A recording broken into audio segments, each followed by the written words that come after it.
नमस्कार मंडळी, प्रमिला रेसिपी मराठी या यूट्यूब चॅनलवर तुम्हा सर्वांचे स्वागत करते. तर बघू शकताय किती छान असा स्पॉन्जी जाळीदार एकदम केक झालेला आहे आणि घरच्या घरी बनवलेला आहे आपण हा केक.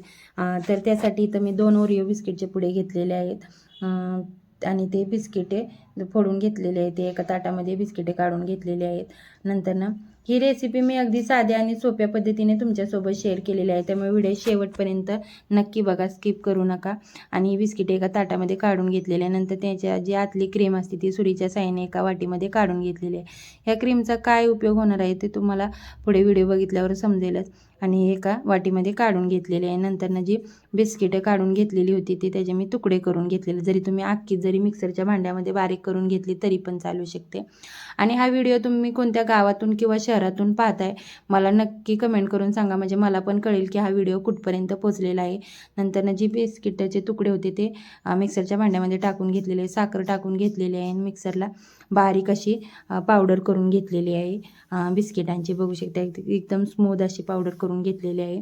नंतर ती पूड एका बाउलमध्ये टाकून घेतलेली आहे आणि थोड्या थोड्या दुधाचा वापर करून हे बॅटर तयार करून घेतलेलं आहे. या बॅटरमध्ये गाठी ठेवायच्या नाही आणि हे बॅटर जास्त पातळ पण करायचं नाही, जास्त घट्ट पण करायचं नाही, मध्यम स्वरूपाचं हे बॅटर तयार करून घ्यायचं आहे. हे बॅटर बनवण्यासाठी मला ही 1 वाटी दुधाची लागलेली आहे. बघू शकता अशा पद्धतीनं. आणि ह्या केकमध्ये मी दही वापरलेलं नाही आहे, कुठे तेल वापरलेलं नाही आहे, बेकिंग सोडा असतो तो वापरलेला नाही आहे याच्यामध्ये.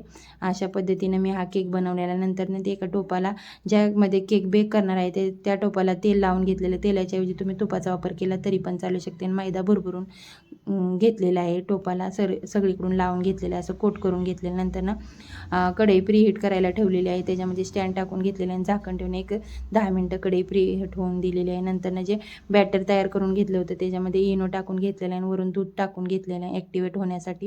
आणि एका दिशेने 1-2 मिनटं फेटून घेतलेलं आहे. ही प्रोसेस आपल्याला फास्ट करायची आहे. नंतर जे ग्रीस केलेला टोप होता त्याच्यामध्ये टाकून घेतलेलं आहे हे बॅटर आणि कढईमध्ये ठेवून घेतलेलं आहे. आणि कढईमध्ये एक 35 मिनटं लागली मला हा केक बेक व्हायला. बघू शकता एक पिन आपण टाकून बघूया, चेक करून बघूया. एकदम क्लीन निघालेले आहे पिन, बघू शकताय तुम्ही. आणि किती जाळीदार असा केक झालेला आहे बघू शकताय तुम्ही.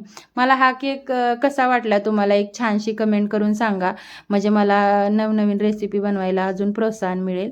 बघू शकता की त्याने सुरीच्या साहाय्याने कडेने कडा मोकळा करून हा केक एका ताटामध्ये काढून घेतल्यानंतर त्याच्यावर 1 ओरिओ बिस्किट, पांढरी जी क्रीम होती ती टाकून घेतलेली आहे. जी गुलाबी क्रीम होती तिचा इथं डेकोरेशनसाठी आपल्याला उपयोग झालेला आहे. आणि काजू बदामाचे मी काप करून टाकलेले आहेत आणि फ्रुटी फ्रुटी कडेने लावून घेतलेले आहे. बघू शकता किती स्पॉन्जी एकदम जाळीदार घरच्या साहित्यामध्ये हा केक तयार झालेला आहे. व्हिडिओ आवडला व्हिडिओला एक लाईक करा, शेअर करा, सबस्क्राईब करा. धन्यवाद.